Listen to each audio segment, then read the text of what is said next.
بقول لك ايه يا محمد، الساعة بقت 8 والشمس لسه ما طلعتش. يا عم عادي، الساعة ممكن تكون مخرفة.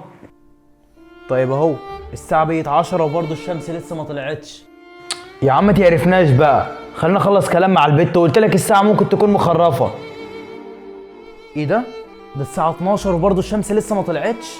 استنى، الناس على الفيسبوك بتقول ان الشمس بدأت تطلع، بس بدأت تطلع من الغرب.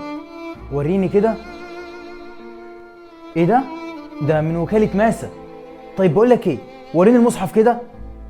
ايه ده المصحف فاضي.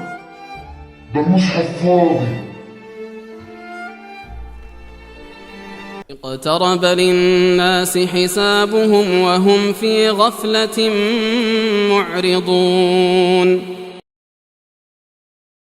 الرسالة من الفيديو المرة دي رسالة مختلفة، لأن احنا كلنا دلوقتي في غفلة. ناس كتير مننا دلوقتي في غفلة، بعيد عن ربنا، بعيد عن العبادة، بعيد عن كل حاجة حواليها. معظم الناس في غفلة دلوقتي.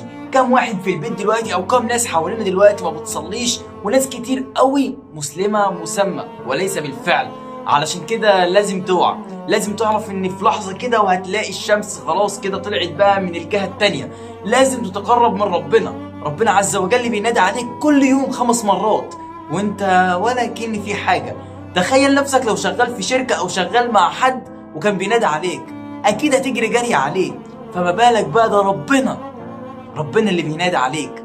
علشان كده لازم انت دلوقتي تقوم تصلي، لازم تقوم كده تاخد بعضك تروح تصلي لربنا. فضل الصلاة ده فضل كبير وتقرب من ربنا. شوف اخرتك قبل ما تعمل للدنيا دي، شوف الاخرة بتاعتك. ده حتى في آية قرآنية بتقول: وما الحياة الدنيا إلا لعب وله وللدار الآخرة خير للذين يتقون أفلا تعقلون. يعني الدنيا هتنتهي، الفكرة كلها هتبقى فيك انت. يا بقى تعمل لآخرتك صح ويجازيك الله كل خير، يا إما بقى تخسر الآخرة بتاعتك. علشان كده قوم وتقرب من ربنا واعرف ربنا كويس أوي أوي. وإن شاء الله لو عايز خطوات تقربك بشكل كبير وبشكل سريع من ربنا وتخليك من شخص بعيد لشخص متقرب جدا من ربنا، اكتب لي في التعليقات، والفيديو الجاي إن شاء الله هيكون عن كده. والخطوات دي أنا عملت بيها شخصيا والحمد لله. ربنا يتقبل منا ومنكم يا رب الصيام والقيام وكل شيء يا رب. ربنا يتقبل منكم. اوعى تسيب الفيديو غير وانت متقرب من ربنا، ممكن في لحظة تلاقي القيامة قامت.